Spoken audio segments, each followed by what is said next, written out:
Bien. Estábamos trabajando con el capítulo 4, o la unidad 4 de variable aleatoria. Habíamos presentado que la variable aleatoria podía ser discreta o podía ser continua. Dijimos que la variable aleatoria discreta o continua se diferenciaba por los valores que puede asumir. También dijimos que cada una de esas variables aleatorias tiene asignada una determinada función de probabilidad, y esa función de probabilidad se llamaba función de cuantía o función de densidad, y debía cumplir con una serie de requisitos. Por un lado, que sus probabilidades no sean negativas, que sean 0 o mayor que 0, y por otro lado, que la suma o la integral, según se trate de una variable aleatoria discreta o continua, en todo el campo de variación de la variable sea igual a 1, ¿sí? También dijimos que toda variable aleatoria con su correspondiente función de probabilidad tenía parámetros asociados que la caracterizaban. Uno de ellos era la esperanza o el valor esperado, que lo habíamos definido como el promedio o el valor que se espera que se obtenga en promedio si el experimento o los eventos se realizaban un número grande de veces. Y distinguíamos a la media aritmética que vimos en el capítulo 2 de esta esperanza o valor esperado, en el sentido de que en variable aleatoria nosotros estamos diciendo que son los resultados posibles de un experimento sin que ese experimento se haya realizado.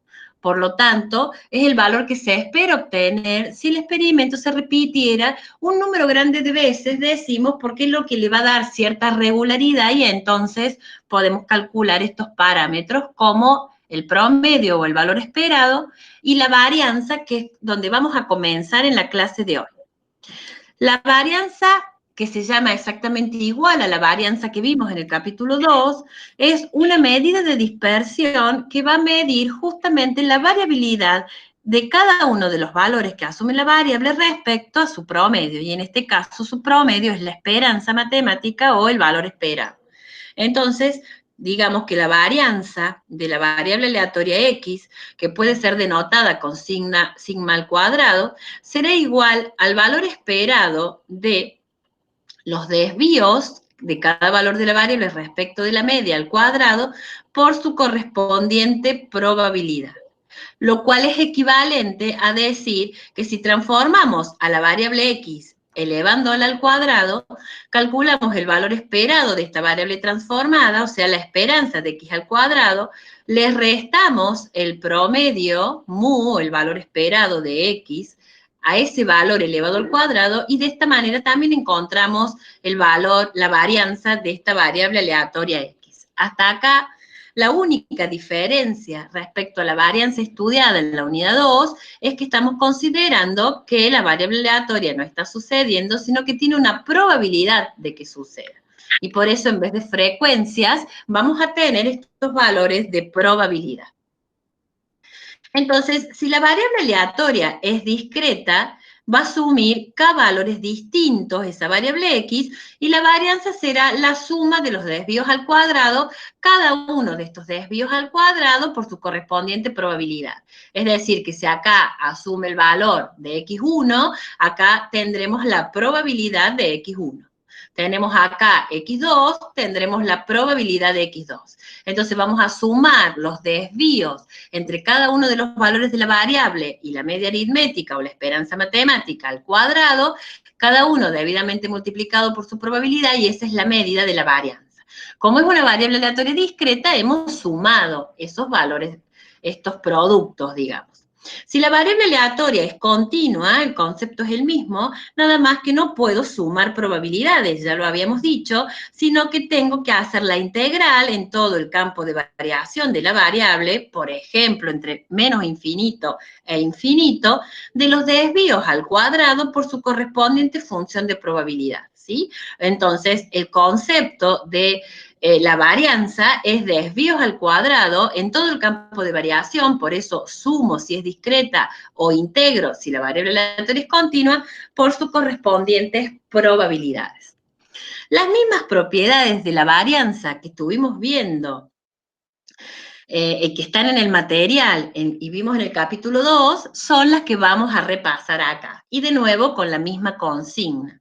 Solamente el enunciado de la propiedad no la vamos a demostrar, pero sí repasar entonces que la varianza es siempre no negativa, o sea, puede ser cero o positiva, y eso está dado por su fórmula de cálculo. Al ser suma o integral de desvíos al cuadrado, no hay posibilidad de encontrar valores negativos. La varianza de una constante es igual a cero.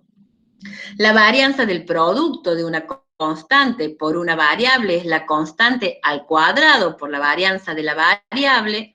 La suma, o sea, la varianza de la suma de una constante más una variable es la varianza de la variable, perdón, o sea, como si la constante, su varianza se hiciese cero, como lo tenemos en esta otra propiedad. Y luego la varianza de una suma de variables aleatorias independientes. Recuerden que si son independientes, la varianza de una suma es igual a la suma de las varianzas. Si no fuesen independientes, la varianza de una suma o de una diferencia será igual a la suma de las varianzas más o menos, según sea una suma o una diferencia, 2 veces la covarianza. Recuerden que la covarianza de XY es una medida de dispersión que está mostrando de alguna manera que si existe, o sea, si es distinto de cero, hay una relación entre las variables. Veamos un ejemplo. Este ejemplo también lo tienen en el material y ha sido resuelto en uno de los videos de los prácticos, pero nos viene bien para poder repasar los conceptos de esperanza y de varianza de una variable aleatoria. Dice que a un profesional se le plantea la posibilidad de invertir un excedente de dinero en 3 alternativas, en inmuebles, en préstamos o en acciones. Tiene interés en recuperar el capital aportado en un plazo relativamente corto, durante el cual cabe suponer que la evolución de la economía podrá presentar cualquiera de las siguientes situaciones con determinadas probabilidades, ¿sí? Contracción, reanimación, expansión, crisis, ¿sí? El experto financiero ha construido una matriz de porcentajes de resultados previsibles sobre el capital invertido. Entonces, ustedes tienen acá los 3 tipos de inversiones que pueden hacer: inmuebles, préstamos y acciones. Luego tienen las distintas situaciones, los distintos escenarios de la economía: contracción, reanimación, expansión, crisis. Y tienen una serie de datos, ¿sí? En este sentido. En el cuerpo de la tabla dice que tienen porcentajes de resultados, ¿sí? O sea que está en por ciento. Y luego tienen la probabilidad de cada evento, que es la probabilidad de la contracción es 0,12, la probabilidad de tener un escenario de reanimación es 0,27, y así sucesivamente para cada uno de los valores que tenemos. Dice, considerando las 3 alternativas, lo primero que me va a pedir es la rentabilidad media esperada para cada una de ellas. Entonces, ¿qué vamos a tener? Vamos a tener el valor esperado para la inversión en inmuebles, el valor esperado para los préstamos, el valor esperado para las acciones. Y para calcular el valor esperado, como es discreta, vamos a tener que multiplicar cada uno de los porcentajes que tenemos en cada una de las situaciones por su correspondiente probabilidad. Es decir, en inmuebles, 2,5 por su probabilidad, 8 por su probabilidad, 4,5 por su probabilidad, y así sucesivamente. Haré la suma algebraica de esas 4 posibilidades y voy a encontrar el valor esperado para ese tipo de inversiones. Lo mismo voy a hacer con el préstamo, lo mismo voy a hacer con las acciones. Es decir, que he aplicado la definición de esperanza matemática de una variable aleatoria que dice que es igual a la suma de los valores que puede asumir la variable por su correspondiente probabilidad, ¿sí? Algo que no dijimos, pero que lo vamos a decir ahora, es que la suma de 0,12 más 0,27 más 0,41 más 0,20, que es el valor de probabilidad para cada uno de esos escenarios, son valores no negativos y son la suma de todos esos valores da 1, por lo cual constituye una función de cuantía o de probabilidad. Hago lo mismo para calcular el valor esperado de los préstamos, es decir, me voy a ubicar en los porcentajes de cada uno de esos escenarios para este tipo de inversión. A cada uno de ellos los voy a multiplicar por su correspondiente probabilidad y voy a encontrar entonces el valor esperado. Fíjense que tienen 3 valores esperados. 4,01, 2,50, 5,52, ¿sí? Entonces, si uno tendría que elegir aquel que ofrece mayor rentabilidad, el que ofrece mayor rentabilidad es en este caso el invertir en acciones. Por lo tanto, 5,52, que es la esperanza mayor, es la que me está indicando de alguna manera que podría ser esa el tipo de inversión que tengamos que elegir. Siguiendo con el ejemplo, vamos a tratar de contestar ahora con respecto a la alternativa menos riesgosa. Siempre que tengamos algún ejemplo, alguna aplicación que tenga que ver con inversiones o que tenga que ver con la toma de decisiones de distintas alternativas, donde hay un riesgo de decidir o de tomar decisiones, tengamos en cuenta que esto se puede medir a través de la varianza, ¿sí? Porque la varianza, al medir la dispersión, podemos decir que mientras más dispersa sea la decisión que tomamos, o sea, más dispersa sea el tipo de inversión o lo que fuere, es más riesgosa. Entonces, lo que vamos a hacer acá es calcular las varianzas, en primer lugar, de cada una a través de la fórmula o la expresión de una varianza de variable aleatoria discreta. Era restarle a cada porcentaje el valor esperado que habíamos encontrado en cada caso. Por ejemplo, para inversiones el valor esperado es 4,01, entonces vamos a hacer los desvíos al cuadrado por su correspondiente probabilidad. Como tengo 4 escenarios, voy a tener 4 desvíos al cuadrado, cada uno multiplicado por su correspondiente probabilidad, y obtenemos la varianza. En este caso, la varianza es 10,74 para las inversiones. Para los préstamos aplico la misma fórmula y me da 0. Para las acciones aplico la misma fórmula y me da 22,52. Atención, que siempre son desvíos al cuadrado, pero deberé adaptarlo a los porcentajes de cada una de las inversiones y a su correspondiente promedio o esperanza. Una vez que tengo las 3 varianzas, puedo calcular las desviaciones estándar. Habíamos dicho que comparar directamente las desviaciones estándar no era lo adecuado, porque si hacíamos la comparación en forma directa y tenían promedios diferentes, en este caso esperanzas diferentes, podíamos cometer errores y teníamos que buscar una medida de dispersión relativa.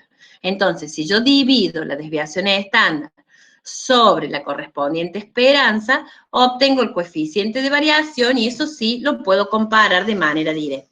Entonces, como una de las desviaciones estándar dio 0, el coeficiente de variación de ese tipo de inversión será 0 y eso indicará la menor variabilidad relativa. Por lo tanto, invertir en préstamos sería la alternativa menos riesgosa para este problema.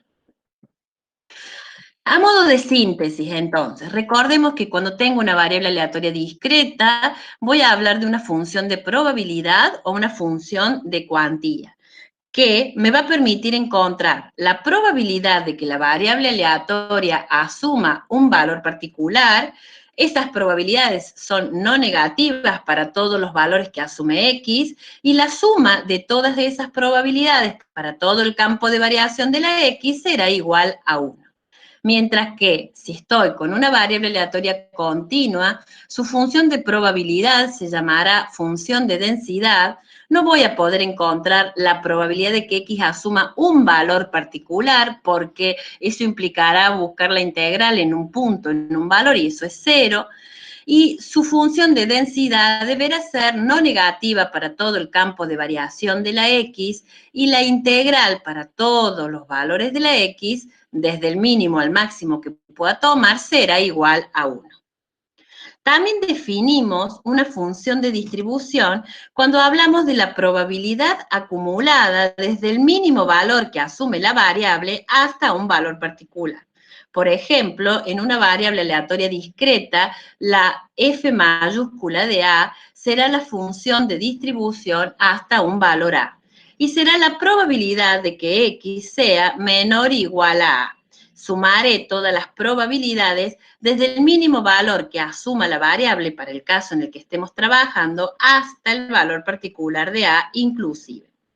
Cuando la función de distribución se refiere a una variable aleatoria continua, la función de acumulación o de distribución será también la probabilidad de X acumulada desde el mínimo valor hasta un valor particular A, que en términos de cálculo será la integral desde ese mínimo valor que asume hasta ese valor particular de la correspondiente función de probabilidad o función de densidad. De esta manera, hay que prestar mucha atención al tipo de variable aleatoria con la que estamos trabajando. Si es discreta, las probabilidades se van a encontrar a través de la suma. Por ejemplo, la probabilidad de que X sea mayor a A será la suma de las probabilidades para esos valores de X mayores a A, o bien podrá ser 1, que es la probabilidad total, menos la probabilidad acumulada hasta A. ¿Sí? Y de la misma manera lo puedo plantear cuando la variable aleatoria sea continua, pero teniendo en cuenta que en vez de sumas voy a tener que hablar de integrales de probabilidad. ¿Sí? Para encontrar también la probabilidad en un intervalo, tendré que, en la discreta, sumar las probabilidades para esos valores de X que están incluidos en ese intervalo desde A hasta B, pero en una continua será la integral entre A y B de la función de densidad o función de probabilidad. ¿Sí? Observen que luego esperanza y varianza se calculan de la misma manera en cuanto a que multiplico a los valores de la variable por su correspondiente función de probabilidad, pero tengo que tener en cuenta si es discreta que debo sumar esos productos o sumar los desvíos al cuadrado por las probabilidades para el caso de la varianza, y en el caso de una variable aleatoria continua, tanto para la esperanza como para la varianza, deberé integrar en todo el campo de variación de la variable lo que fuere. En el caso de la esperanza, productos de los valores que asume la variable por su probabilidad, y en el caso de la varianza, desvíos al cuadrado por su correspondiente función de probabilidad. Bien,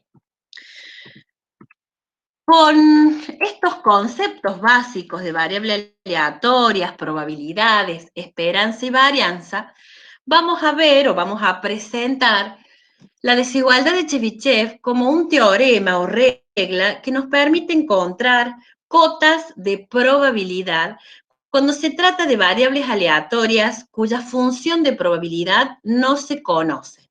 Es decir, ¿qué me va a permitir hacer esta desigualdad de Chebyshev? Me va a permitir encontrar probabilidades, pero aproximadas, porque el hecho de decir cota mínima o cota máxima, estamos diciendo que me va a dar un valor límite, ¿sí? Una probabilidad más grande que ese valor o más pequeña que ese valor, ya vamos a ver cómo, y por eso hablamos de probabilidades aproximadas de que la variable aleatoria pertenezca o no a un intervalo que vamos a definir previamente. Entonces, observemos, por ejemplo, la gráfica que está en el material y que hemos retomado acá, en donde la variable aleatoria X asume todos los valores que ven ustedes debajo de esta función, que no tiene una forma conocida en el sentido de que no es asimétrica derecha ni es asimétrica izquierda, no es tampoco con una puntiagudez o con cierta simetría para decir que tiene un comportamiento normal, sino que tiene cualquier distribución, donde podemos indicar cuál es el valor esperado de esa variable aleatoria X y le vamos a sumar y le vamos a restar una magnitud, aunque en el gráfico parezca distinta, es la misma, magnitud que le voy a sumar y que le voy a restar, que le voy a llamar D. De esta manera he formado un intervalo que va desde el valor esperado menos D hasta el valor esperado más D. Hemos sombreado toda la probabilidad que estaría en ese intervalo, que es todo lo gris que ven acá, y entonces vamos a utilizar esta terminología. Vamos a decir que la variable aleatoria X puede pertenecer al intervalo que acabamos de definir, que sería alguno de los valores en el eje de las X que corresponde al área sombreada, o bien puede que la X no pertenezca a este intervalo. Si no pertenece a este intervalo, estamos diciendo que o forma parte de este extremo o forma parte de este otro extremo. O sea, no pertenecer al intervalo es justamente ser un valor que está fuera de ese intervalo, por defecto o por exceso. Puede ser un valor más pequeño que el límite inferior del intervalo o un valor más grande que el límite superior del intervalo. Entonces, ¿cómo vamos a escribir o a plantear esta desigualdad de Chebyshev? El hecho de que yo diga que la variable x pertenezca o no pertenezca a un intervalo, lo vamos a escribir con lo que tienen acá entre llaves dentro de esta probabilidad. Y esto se lee así. Vamos a considerar que este D es lo que hemos definido para sumarle y restarle al valor esperado y formar acá los límites del intervalo. ¿Sí? Esa es la magnitud D que hemos definido. La esperanza de X, el valor esperado, X, la variable aleatoria. Si yo digo que la diferencia entre la variable aleatoria y su valor esperado, en valor absoluto, es decir, que la X puede ser más grande que la esperanza o más pequeña, la diferencia en valor absoluto, si es más grande que D, vuelvo al dibujo, es más grande que D, quiere decir que la X pertenece a algún lugar de este intervalo o a algún lugar de este intervalo, porque hemos dicho que al tomar valor absoluto, lo que estamos haciendo es prescindir del signo, pudiendo la X ser más grande que el valor esperado. Entonces, que yo escriba esto entre llaves, es decir, ¿cuál es la probabilidad de que la variable aleatoria X no pertenezca a ese intervalo que hemos definido en el gráfico anterior? ¿Sí? O que pertenezca a alguno de los extremos que están fuera de ese intervalo. Todo eso que coloquialmente les cuento se escribe simbólicamente con la expresión que está entre llaves acompañando a la probabilidad de lo que realmente quiero. Entonces, si una variable aleatoria X tiene cualquier distribución de probabilidad y tiene una esperanza y una varianza, puedo decir que la probabilidad de que se presenten valores de la variable que se alejen de la esperanza en más de una distancia de, o lo que es lo mismo, que la probabilidad de que la variable aleatoria no pertenezca a ese intervalo simétrico que hemos definido, será menor a este cociente. Este cociente está dado por la varianza de la variable aleatoria x dividido esta magnitud de al cuadrado. Entonces, como es menor a ese valor, lo que estoy diciendo es que lo que he podido encontrar es una cota máxima. O sea, la probabilidad va a ser un valor menor que este. El máximo valor que puedo encontrar es este que hemos resuelto acá. Puedo calcular también por complementarios la probabilidad de que la variable x pertenezca al intervalo simétrico. Entonces, la probabilidad de que la variable x se aleje del valor esperado en una magnitud que sea menor o a lo sumo igual a d, esto es lo mismo que decir que la variable x pertenezca a este intervalo simétrico que hemos definido, será mayor o igual, ¿sí? O sea, el signo contrario al que teníamos acá y el complemento de la probabilidad que teníamos recién. En vez de varianza de x sobre d al cuadrado, ahora será el complemento de eso hasta llegar a 1. Entonces, como es mayor o igual a esta expresión, entonces lo que yo voy a decir es que esta es una cota mínima de probabilidad. La probabilidad va a ser este valor como mínimo, de ahí en adelante, ¿sí? Entonces, de esta manera yo puedo calcular probabilidades para variables aleatorias cuya función de cuantía, si es discreta, o de densidad, si es continua, no se conoce. Ustedes en el material tienen la demostración y yo he grabado en uno de los videos de desigualdad de Chebyshev toda la demostración con estas mismas diapositivas que tengo acá, ¿sí?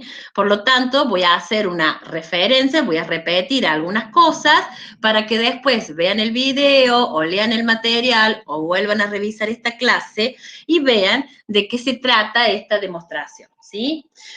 Por un lado, ven que representamos este mismo dibujo que suele ser representativo para marcar el intervalo y decir, este es un intervalo simétrico respecto al valor esperado, y luego tengo los extremos, que serían los valores, digamos, fuera del intervalo, ¿sí? La variable X asume valores desde este punto, digamos, hasta este otro que tengo acá representado, que posee de alguna manera una curva o función de densidad, ¿sí?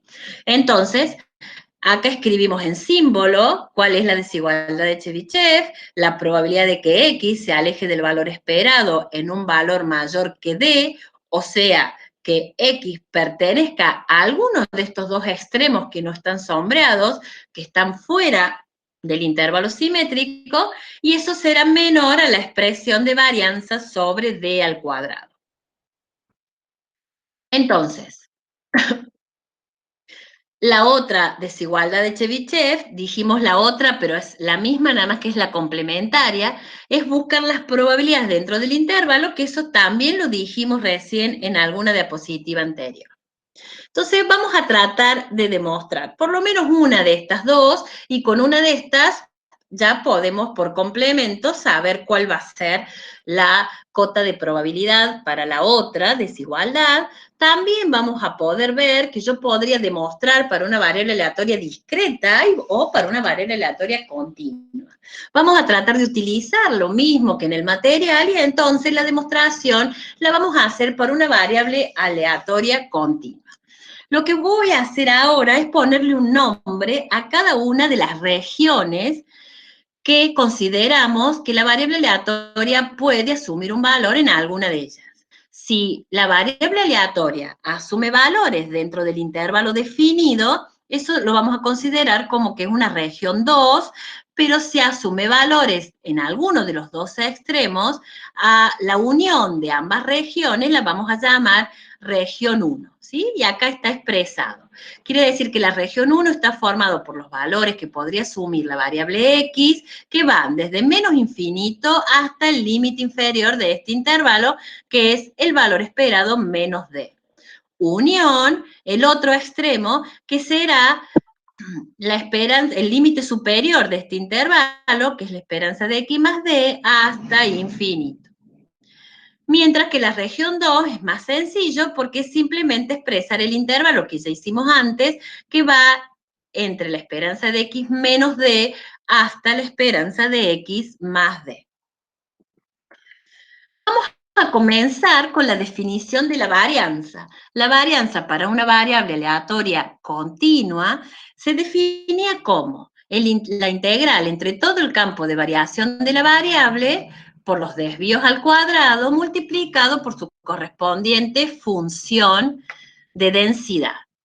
Esta integral para todos los valores de X que van desde el mínimo que asuma hasta el máximo, teóricamente estamos considerando que es menos infinito infinito porque lo hacemos teóricamente, yo la puedo reescribir como la suma de dos integrales, que sería los desvíos de los valores de la variable respecto de su media para los que están ubicados en la región 1, que serían estos extremos, más la integral de lo mismo para los valores de la variable que estén ubicados en la región 2. Es decir, si región 1 y región 2 constituyen todos los valores de la variable aleatoria que van desde menos infinito hasta infinito, entonces yo podría escribir esa integral como la suma de dos integrales. Los valores de X que están en una región más la integral para los valores de X que están en la otra región, ¿sí? O sea, es una manera de escribir lo mismo que tengo acá, nada más que me interesa distinguir una región de la otra, porque la región 1 es lo que está fuera del intervalo y la región 2 son los valores de la X que pertenecen a este intervalo simétrico. Si en el segundo miembro yo solamente dejo los valores de la variable X que pertenecen a los extremos, es decir, que pertenecen a la región 1, ya sea acá, al límite superior, o acá, en este extremo inferior, entonces el valor de la varianza que ha quedado en el primer miembro es más grande que lo que acabamos de dejar en el segundo.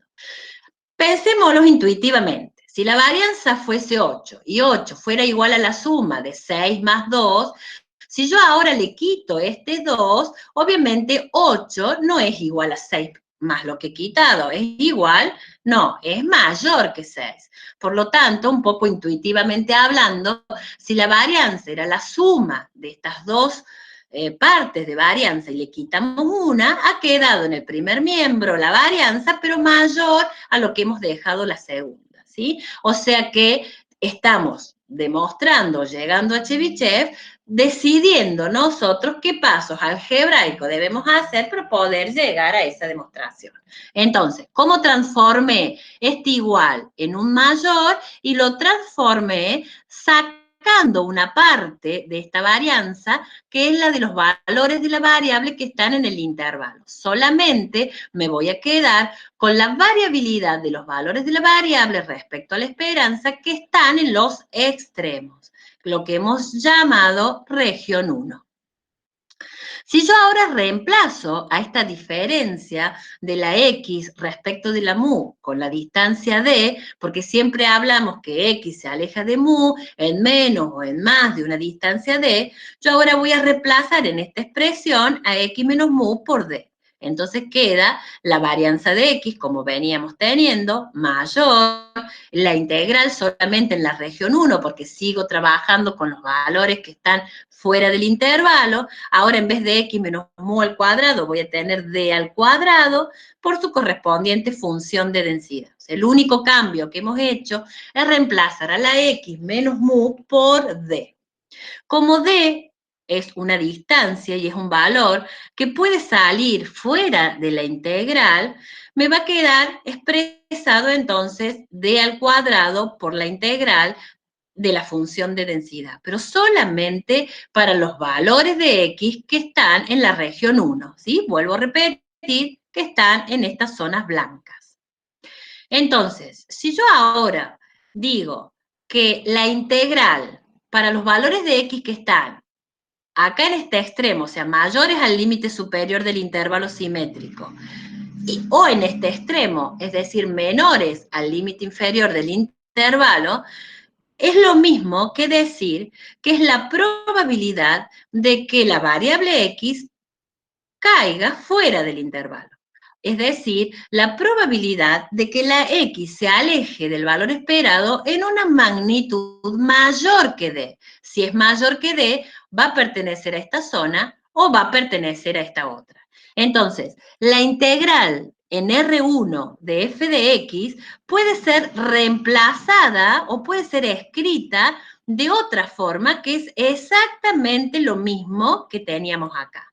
Entonces la reemplazo y lo reemplazo porque esa es una forma en la que nosotros hemos definido la desigualdad de Chebyshev.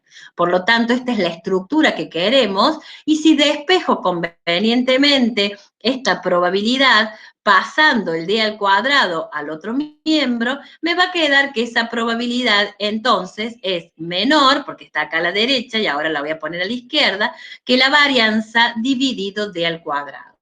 Y de esta manera hemos llegado a demostrar la desigualdad de Chebyshev, que es una de las que presentamos.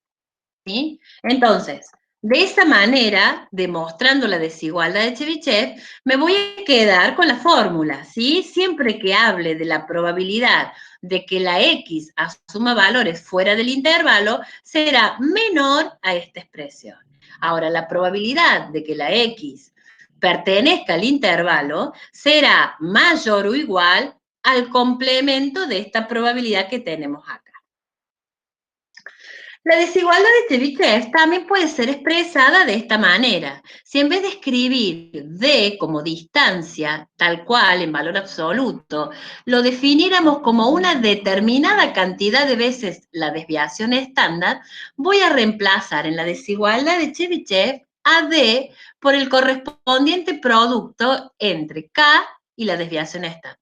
Es muy común que querramos saber cuál es la probabilidad de que la variable aleatoria se aleje de la media en una vez su dispersión, o en 2 veces, o en 1 vez y media. Entonces, si yo reemplazo en la desigualdad de Chebyshev todos los lugares donde teníamos D por K veces la desviación estándar, vamos a ver que la probabilidad de que caiga fuera del intervalo la variable x será la varianza en el numerador dividido d al cuadrado. Como ahora d es k por sigma, d al cuadrado será k al cuadrado por sigma al cuadrado. Si simplifico convenientemente estas dos varianzas, me ha quedado 1 sobre k al cuadrado. Y la probabilidad complementaria, es decir, de que la variable x pertenezca al intervalo, será 1 menos 1 sobre k al cuadrado. Es decir, es la misma desigualdad que acabamos de ver y demostrar, nada más que podemos adaptar el d a una expresión que signifique k veces la desviación estándar.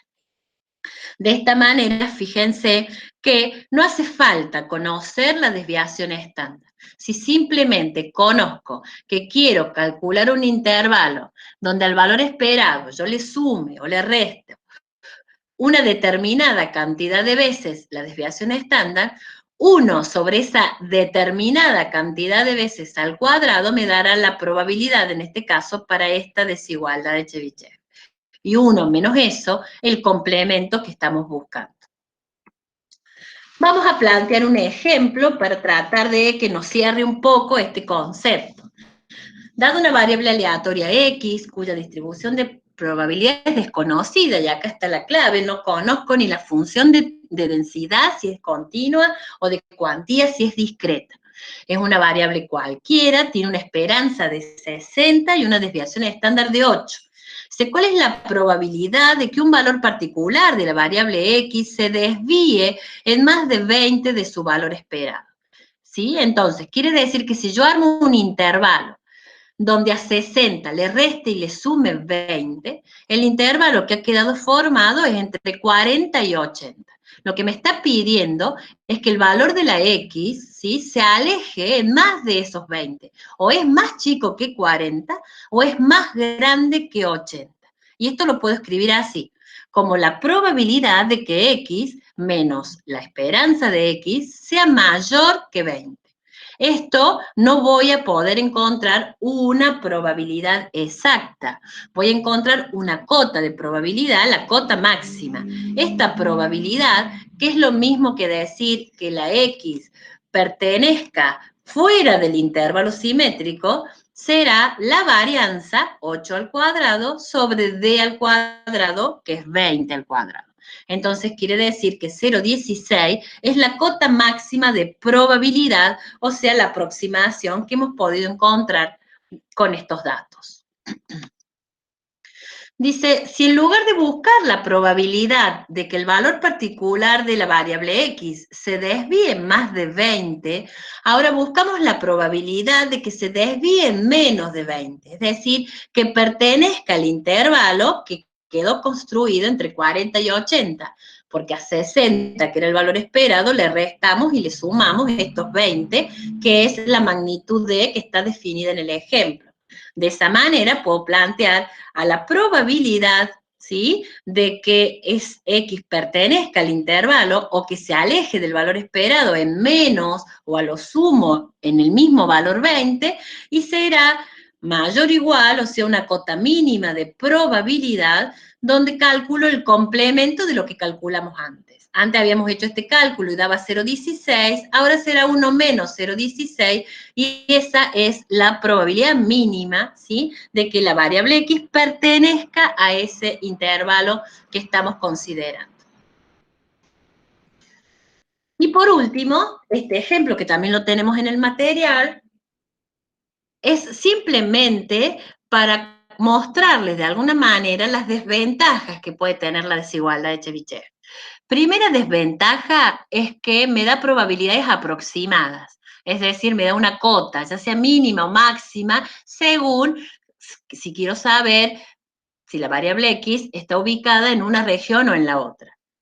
Si yo conociese la función de probabilidad de la variable aleatoria, podría encontrar probabilidades exactas, ¿sí?, probabilidades precisas. Y eso es lo que pretendemos con este ejemplo. Yo acá tengo una variable aleatoria y, cuya función de densidad la conozco. Es 1 sobre 18 por i. Conozco el campo de variación de la variable que va de 0 a 6 y también tiene su valor esperado o media y su varianza, o en este caso tengo como dato la desviación estándar. Entonces, si yo calculo la probabilidad exacta donde a la media aritmética o a la esperanza le resto, por ejemplo, k veces la desviación estándar y acá le sumo k veces la desviación estándar, probemos con 2 veces la desviación estándar. A la media 4 le resto y acá le sumo 2 veces el desvío estándar, que es 1,41. Entonces me da 1,18 como límite inferior, 6,82 como límite superior. Si calculo esta probabilidad, fíjense, 1,18 está incluido acá en este rango de variación, pero el 6,82 se escapa, por lo tanto, hasta 6 solamente debería calcular la probabilidad. Lo hacemos acá. Para acá, que vale 2, el intervalo, entonces, respecto del cual voy a integrar, va a ir de 1,18, que es el límite inferior, hasta 6, busco la probabilidad y me da una probabilidad exacta de 0,9613. Si yo hubiera calculado esto con Chebyshev, hubiera encontrado una cota donde dice que la probabilidad es mayor que 0,75. Es mucho más impreciso porque de 0,75 a 1 tengo bastante probabilidad, en cambio la exacta de 0,96 es muy alta y es casi cercana a 1. O sea, es mucho más preciso cuando yo conozco la función de probabilidad. Lo mismo si en vez de 2 veces la desviación estándar hago 3 veces el desvío estándar, calculo el intervalo, ahora quedado entre menos 0,23 y 8,23, por lo tanto, menos 0,23 cae fuera, 8,23 también, quiere decir que tomemos todo el rango de variación de la variable de 0 a 6, acá debería decir Y, porque estamos hablando de este ejemplo, esa probabilidad exacta es 1, mientras que por Chebyshev me da una cota de probabilidad a partir de 0,89 hasta 1, porque la probabilidad más de 1 no puede ser. Pero me da un conjunto de valores aproximados y no obtengo una probabilidad exacta. ¿Cómo vamos? ¿Estamos de acuerdo hasta acá?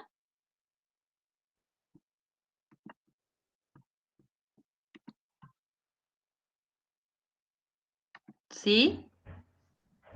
Patricia, quedó como una pregunta pendiente en el medio que no estoy interpretando bien cuál es. Cuando mostrabas la